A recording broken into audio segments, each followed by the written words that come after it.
babayang minamahal, lagi kang ipagdarasal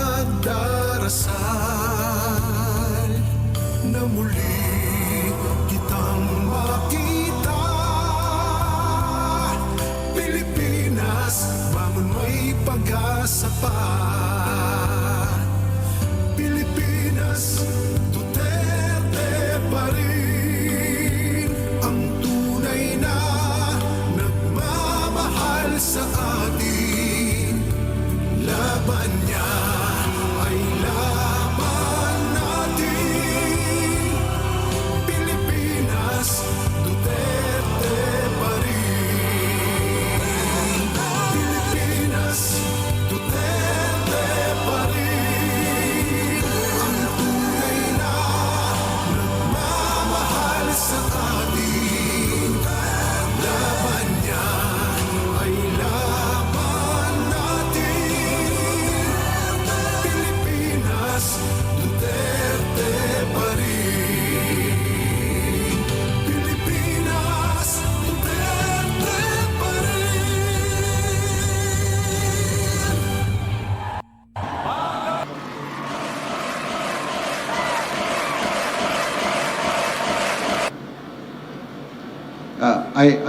I have numbers here. I was provided numbers, Your Honors, but I think it doesn't respond to your question as to the number proposed by management. I think Proposed that's what- by the actuary and if adopted by management and submitted to the board.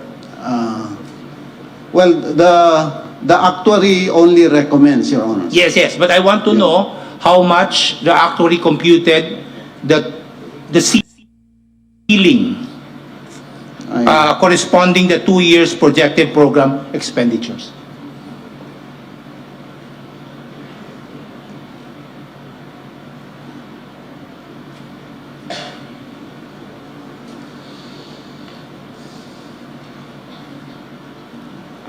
Good afternoon, Your Honors. Can I get your name, please? Nerissa Santiago, the Acting Senior Vice President for the Actuarial Services and Risk Management Sector, Your Honor. Okay. For I'll repeat the question. For 2024, did you make any computation on the reserve fund, the ceiling, the ceiling corresponding to 2 years projected program expenditure for purposes of determination of the reserve fund? Yes, Your Honor. During the December 31, 2023, we had a 2-year projected program expenditure set at 560 billion.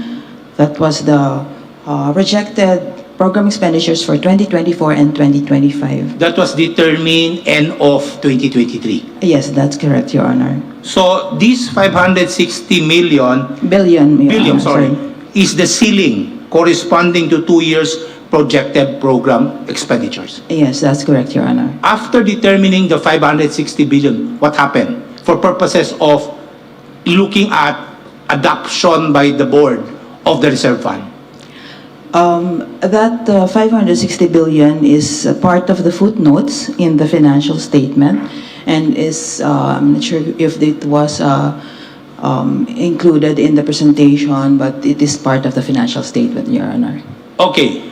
Apparently, as explained by earlier, this 560 billion that you recommended was reduced to 280 billion. Yes, that's Am I correct? Your Honor. Yes, that's correct. Your Okay. Honor. So, why only, Mr. Counsel, why only 50%? 280 is 50% of 560.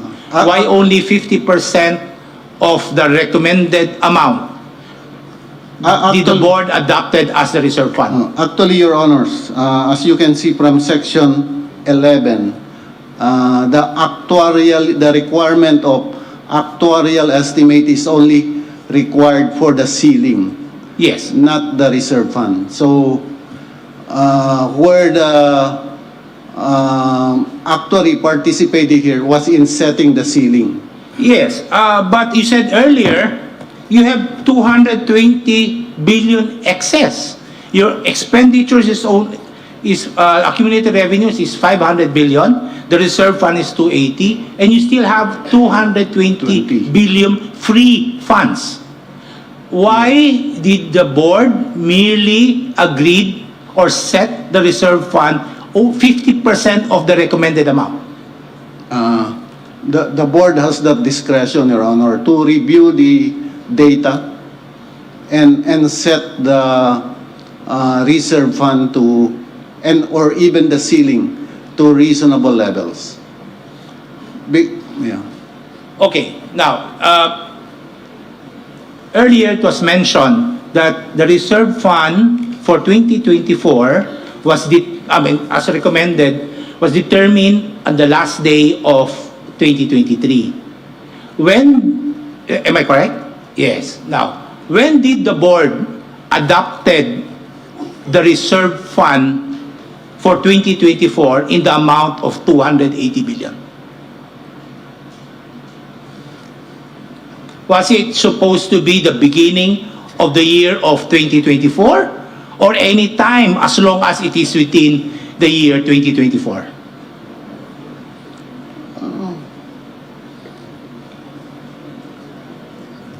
Is there a board? May, Your Honors, may I surmise an opinion, or I don't know how they call it. I think this is in response to the GAA provision and the DOF circular when the discussion on the 280 was discussed in the board, Your Honor. No, you mentioned that you made a recommendation in the end of 2023 that the reserve fund for 2024 should be 560B, right? And I presume the board were sufficiently informed of this amount.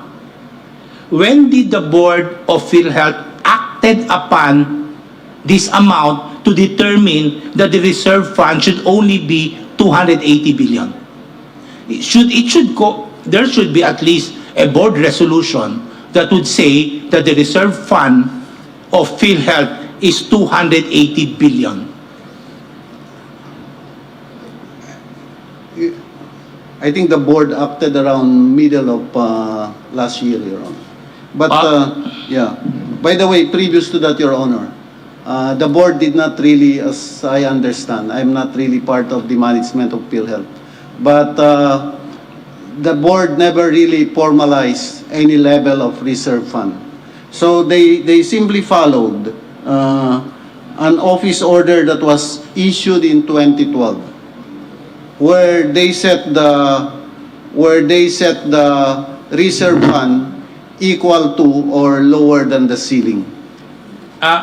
Did I hear it right that the board did not actually made a reservation for purposes of this reserve fund? No, in the past, Your Honor. But this is an info I'm getting from the board staff of Philhealth, Your Honor. But the board meeting for this new reserve fund that was approved was held May 8, 2024. Can you provide us with the necessary documents to show, probably board resolution, that on May 8, 2024, the Philhealth Board adopted a reserve fund in the amount of 280 billion? We'll do that, Your Honor. We'll do. Can I get that commitment? Yes, certainly, Your Honor. Okay. We'll work. Now,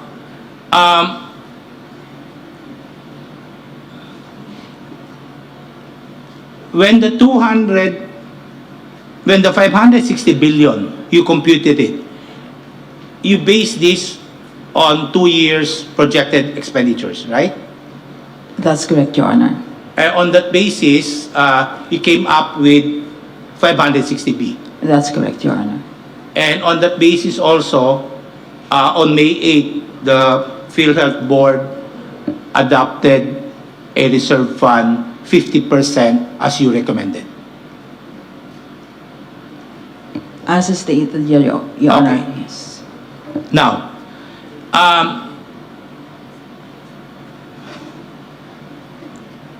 let us go to, it was mentioned earlier that the amount requested by the Department of Finance, 89.9 billion. That was when it was sent to you that you need to transmit this amount. How did you go about it in Philhealth? Was it immediately approved by Philhealth? Did you have a discussion? What I mean is, under the GAA, it speaks of a reserve fund, right?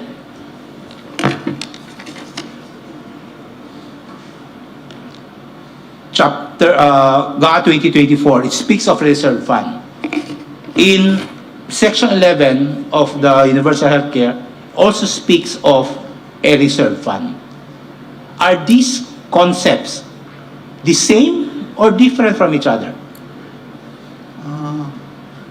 I think the reserve fund under the Universal Healthcare Act, Your Honor, has its own definition in the law. Yes. In fact, under the Section 11, the reserve fund shall not exceed a ceiling equivalent to the amount actuarially estimated for 2 years projected program expenditures. Yes. So therefore, looking forward. But But in the GAA, the reserve fund must be reduced to a reasonable level, taking into account disbursement from prior years. So therefore, the reserve fund under the GAA speaks of expenditures for prior years. So it speaks, these two Yeah. concepts are different. no, not really different, Your Honor. Why do you say that? You look at your past needs to, in a way, have a good guess of your future needs. Again, So sorry. you look at how you look at your expenditures in the past to have a good estimate of your expenditures in the future. Yes, that is the reserve fund for Philhealth. You determine that by taking into consideration expenses projected for the next 2 years, That's which is right. necessarily, from experience, higher than expenditures for the past prior years. So therefore, the amounts for reserve fund, if you compute it under the Philhealth, would be vastly different from the amount of reserve fund under the GAA. In that case, my question now is, how did you compute the amount if there are two different bases in determining the amount to be remitted to the Department of Finance? I know they took the rolling 2-year average of the expenditures in the past, was it 5 years, Your Honor, from 2018 to 2023. They took the average of the rolling past 2 years. Okay, now, when the GAA was passed, this provision on fund balance and the reserve fund, I'll read it to you. Fund balance of GOCCs from any remainder resulting from the review and reduction of that reserve fund to reasonable levels taking into account the disbursement from prior years. So, under the GAA, they have to determine a reserve fund, right? And the reserve fund is determined by taking into consideration expenses for prior years, right? Okay.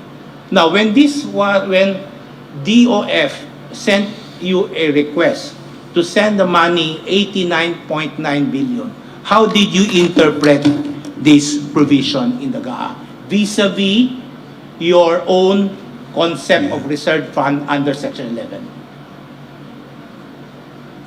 The Philhealth, I know, has a manual of governance, Your Honor. So they went through a process pursuant to that manual. So one of the factors they considered is their absorptive capacity to spend. And that was based on the past years. I think they took the period from 2018 to 2023. who computed the amount of 89.9 billion? That was the request from DOF, Your Honors. Yes, precisely. So, Yeah, so- it was it from DOF that the amount of 89.9 billion came from? I believe so, Your Honor. After Okay. they have determined that 89.9 billion is outside the reserve fund. It will come from the fund Can I balance. get somebody from DOF to explain to the court how this 89.9 billion came from?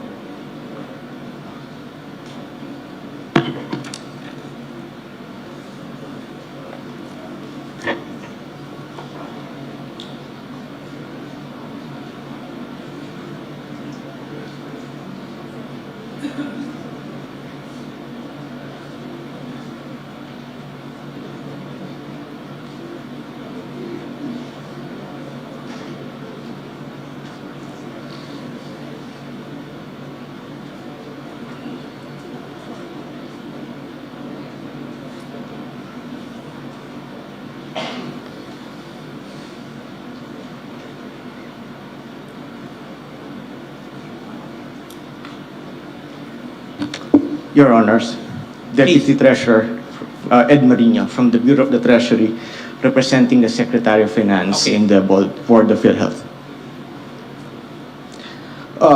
The question is the calculation of the 89.9 billion. How did you determine the 89.9 billion? That is the unutilized subsidies as reflected in the unutilized government subsidies of PhilHealth for the years 2021 until 2023 as reflected in the financial statements of those years, Your Honor. What do you mean by unutilized subsidy? So in every year, Your Honor, from 2021 to 2023, there is a premium subsidy that was recorded in the financial statements of PhilHealth coming from the national government. And correspondingly, the accounting systems of PhilHealth can track the beneficiaries, the indirect contributor beneficiaries, where these subsidies must be used for. And we simply subtracted for each year the difference between the premium subsidies and the benefit expenses for indirect contributors. So, since you contributed this much for 2021, 2022, 2023 representing subsidy from indirect contributors, those that were unspent or were not spent were taken back. That's what you're saying. That is the basis of the 89.9 billion, Your Honor. Okay. Now, however, under the GAA, this 89.9 billion, you will definitely tell me that this is part of the fund balance. Yes, Your Honor. The 89.9 billion is part of the balance which is on top of the reserves, the reasonable reserves, Your Honor. Yes. But under the circular, Department Circular 003-2024, there were guidelines that were provided for determining fund balance. Yes, Your Honor. Can you tell me where in these guidelines or what were the basis? Because in determining fund balance, it said here in 4.3, the reasonable level of reserve fund shall be computed by the DOF on a case-to-case, case-by-case basis, considering the following factors. It enumerated the factors, and I presume you know these factors. Now, you mentioned to me earlier that the amount 89.9 billion represents the balance of the subsidy. Where in these guidelines or basis was the basis for taking up 89.9 representing this unspent subsidy? Your Honor, I believe those one of the considerations highlighted there is the ability, is actually the spending capacity of PhilHealth, both in the past and the projected expenditures. So that is the primary basis. That is why we took a look at the financial statements of Philhealth. Moreover, the fund balance takes the form of cash in bank, and other investment securities. So that's the form included in the circular, Your Yes, Honor. but I went through this 4.3. I do not see the basis for taking the subsidy, the unspent subsidy, as the 89.9 billion. Do you have a copy of Department Circular? Your Honor, if I may just get a copy.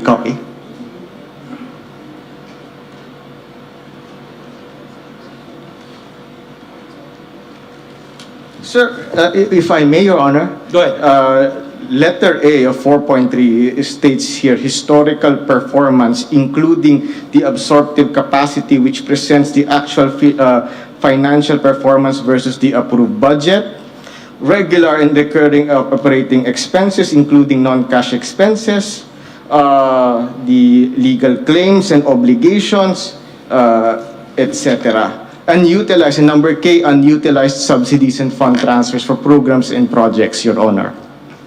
So, by taking the unspent subsidy, you're referring to A and B?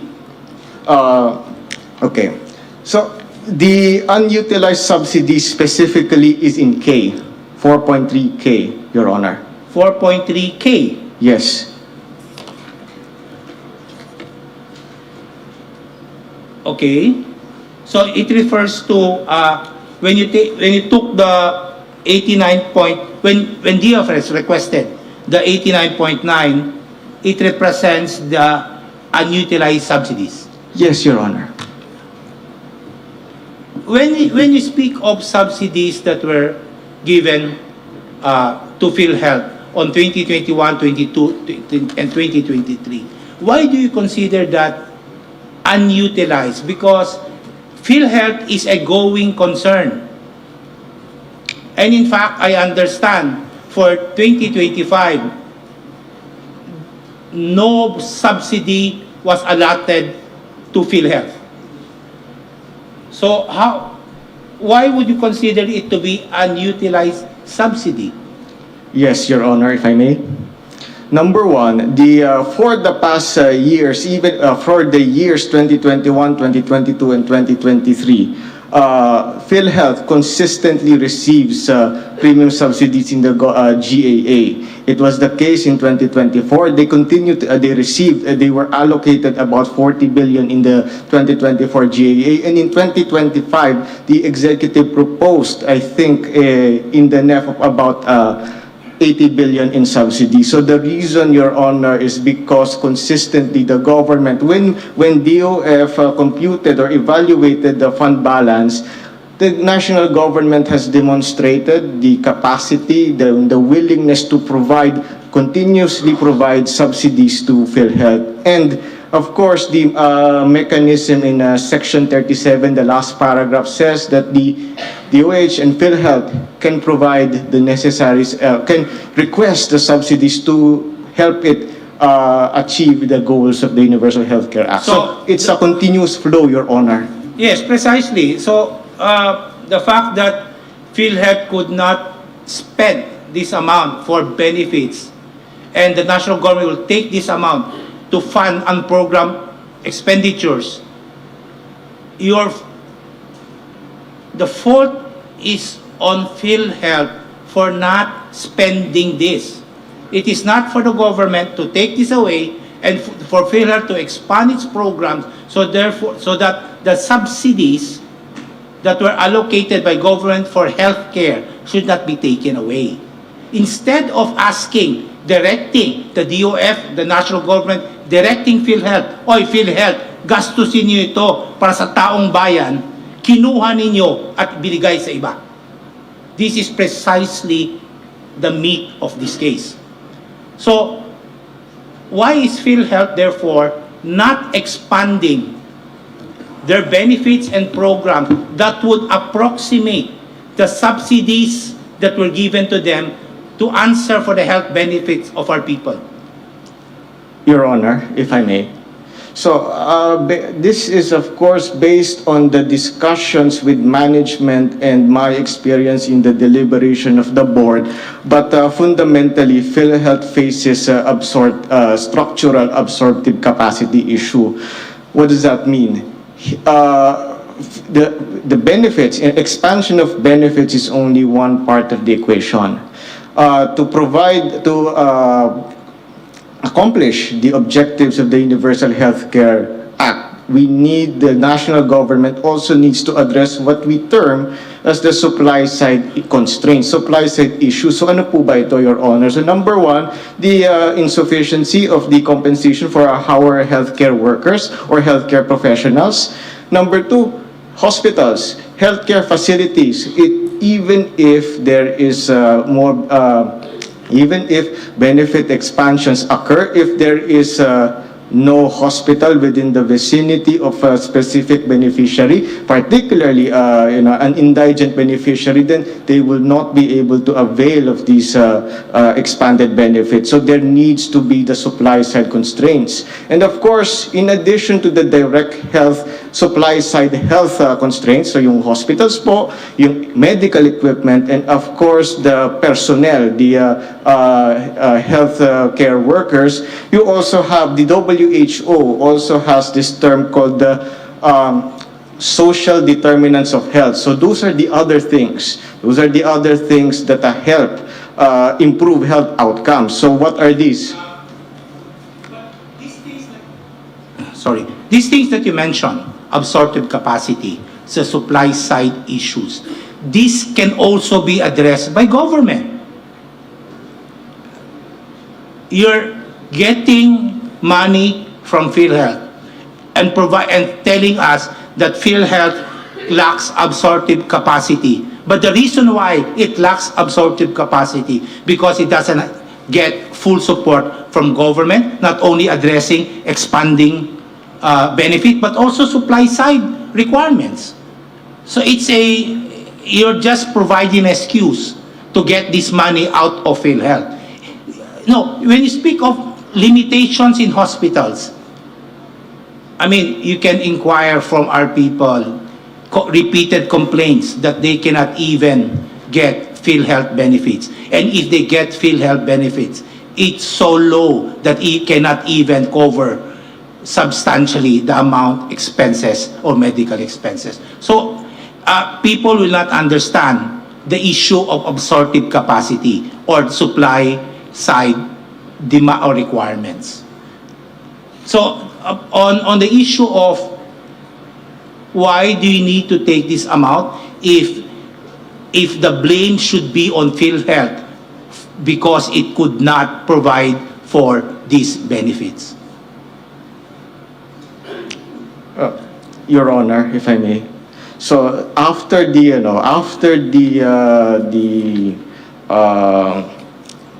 order or the instruction to return the 89.9 billion, we have seen last year that Philhealth has significantly accelerated the pace of benefit expansion, and they will continue to provide more benefits this year. So the issue in terms of the expansion of benefits is steadily being addressed. Precisely, that Philhealth increases benefits because of public criticism arising from this, trying to get the 89.9 billion. They are now probably justifying, oh, we can do this. In fact, we're increasing the amount.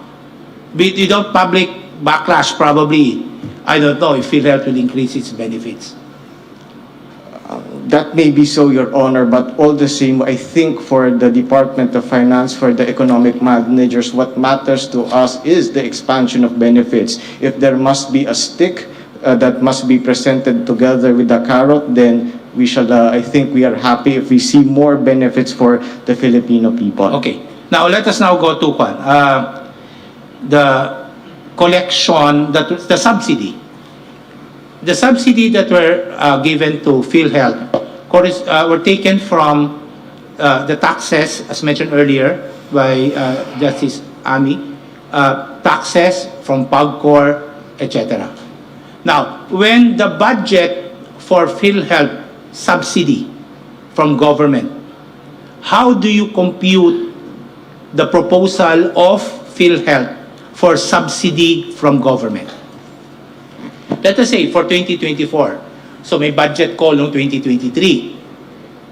Philhealth will have to prepare a budget, a request.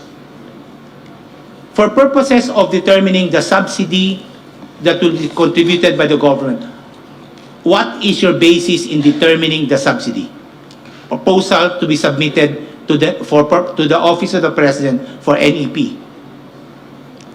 Your Honor, if I may, I believe the exact process would be most familiar to DBM, but if you can allow me my my basic understanding of the process. So Philhealth during the budget deliberation period, they submit a proposed budget, and this proposed budget includes, number one, the number of beneficiaries. No, initially, sa NEP pa lang. For purposes of preparing the NEP, the PhilHealth will submit to the Office of the President a budget. Part of that budget is the amount of subsidy for indirect contributors. How much do you ask for, and what was the basis for this amount? Your Honor, if I may, I'm not familiar on the exact amount, but in terms of the process, I know I am to the best of my knowledge, the proposal of PhilHealth is put together with with DOH. So it's the DOH budget submitted to DBM for evaluation. No, the reason why I ask this, we have laws that allocate funds to answer for the subsidy of government to PhilHealth.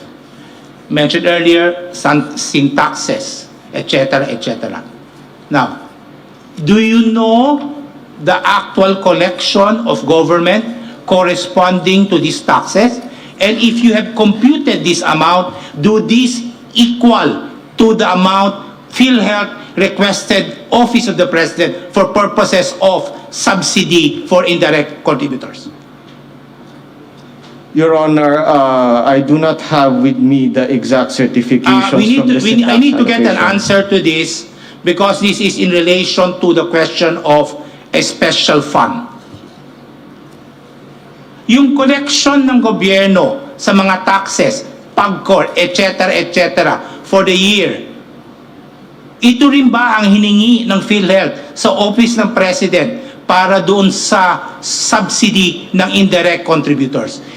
For me, it should be the same amount.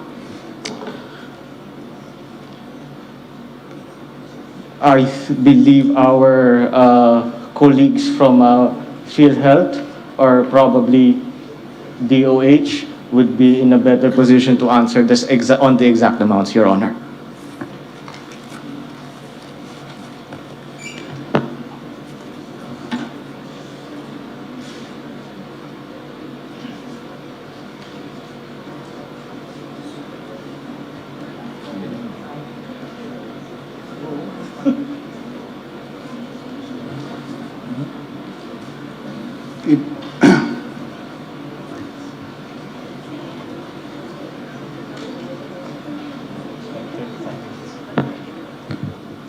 Good afternoon, Your Honor. Assistant Secretary Albert Domingo from the Department of Health. Yes, please. Thank you, Your Honor. To the question on how the PhilHealth computes its request for a budget, it does not refer to the computation on the syntax allocation. Instead, it counts the number of members based on a database. There is a database on indirect members, and then it generates a list. It enumerates the number. The exact number escapes me now, but this is the process.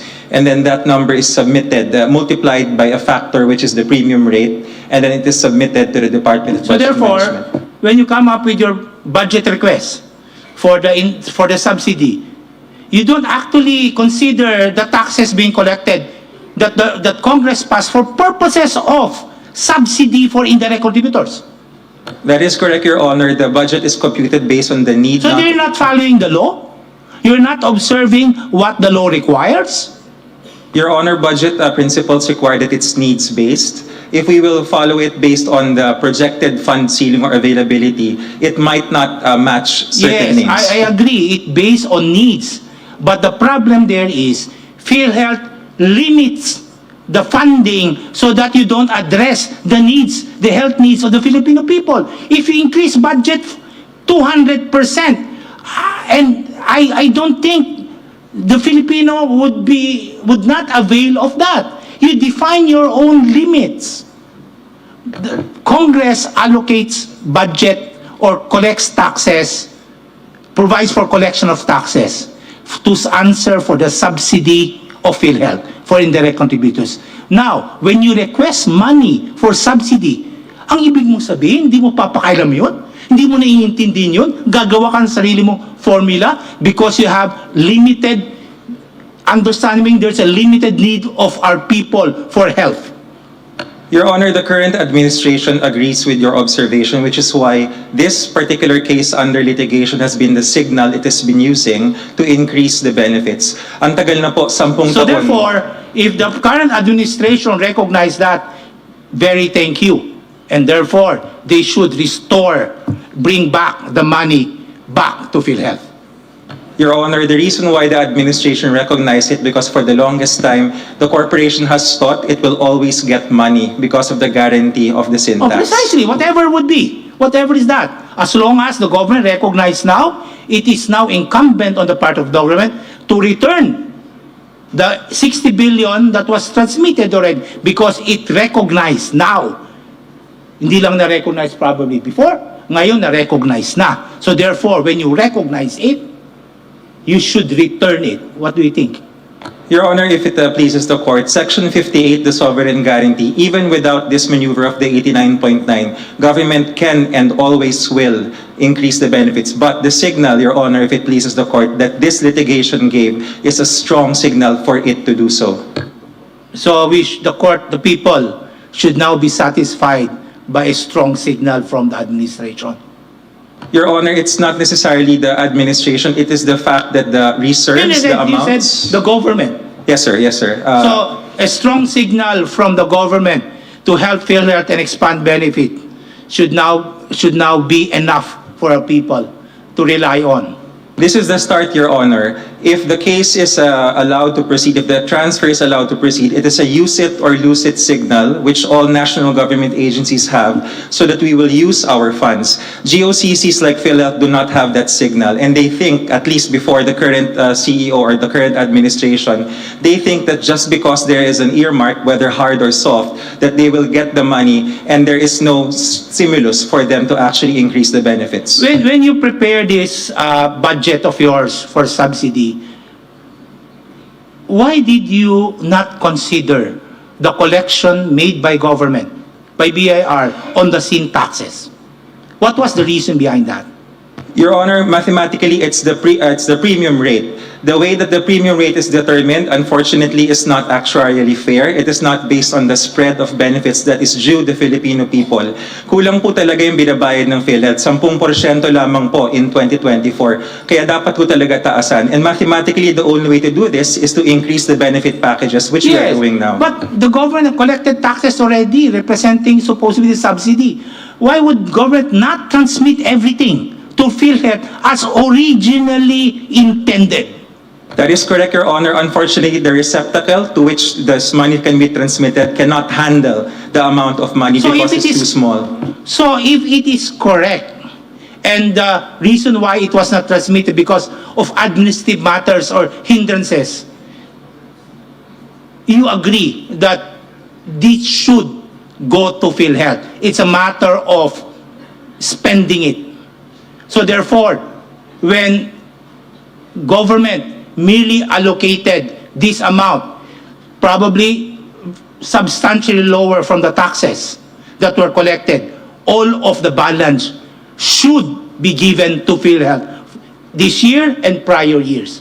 It's just a matter of administrative absorption. Hindi lang kaya gastusin ng PhilHealth. Kung hindi kaya gastusin ng PhilHealth, ibigay sa PhilHealth at utusan ng PhilHealth, oy, taasan ninyo ang benefits nyo.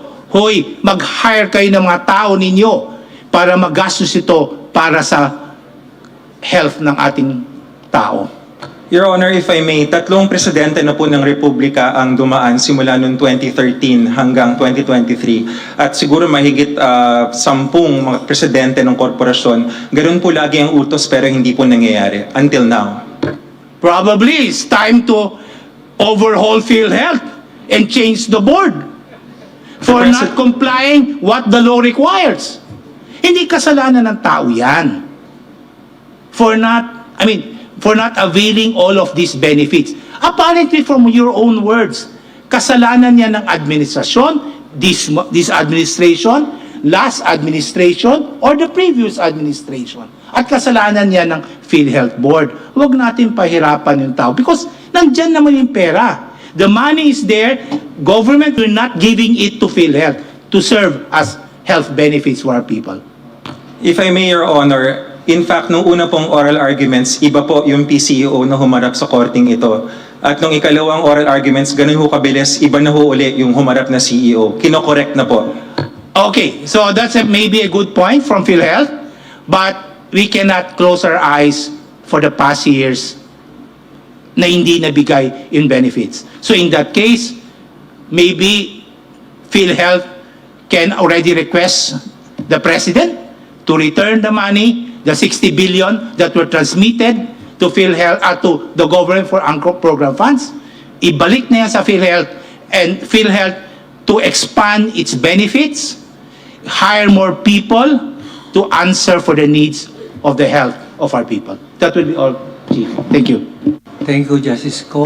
Your Honor, please, if I may raise a factual matter, Your Honor.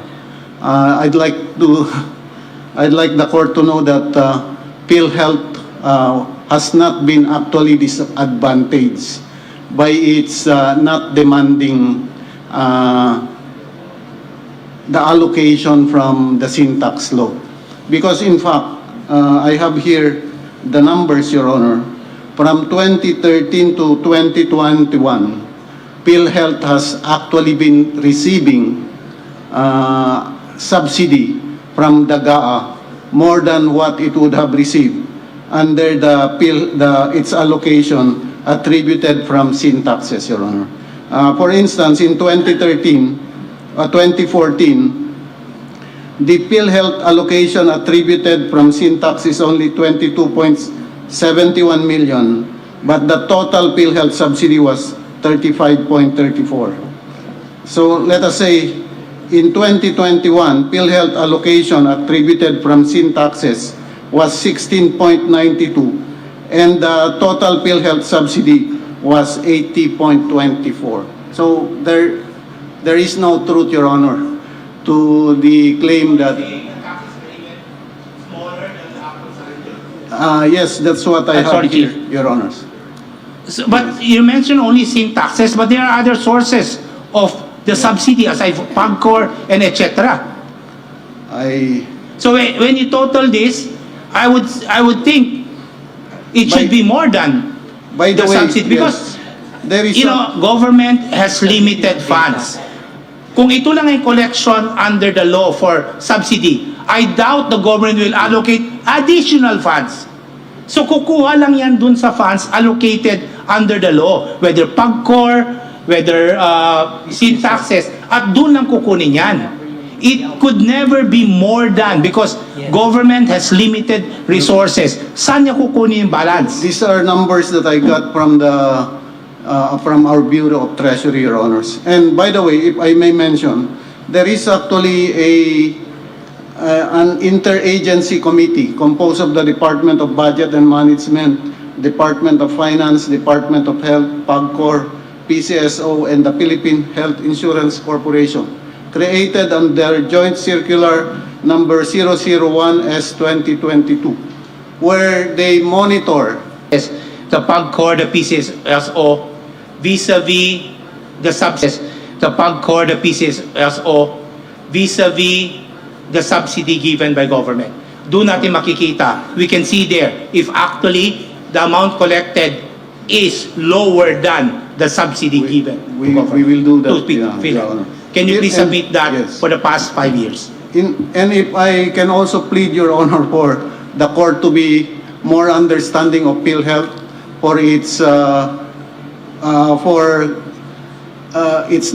its inability. I think what it was referred to as lack of absorptive capacity earlier. Because we must understand, Your Honor, that the Philhealth funds are not like discretionary funds. They can only be spent after Philhealth has adopted the programs, goes through a process of developing adjustment to benefit packages. Basta pwedeng Justice. Thank you, Counsel.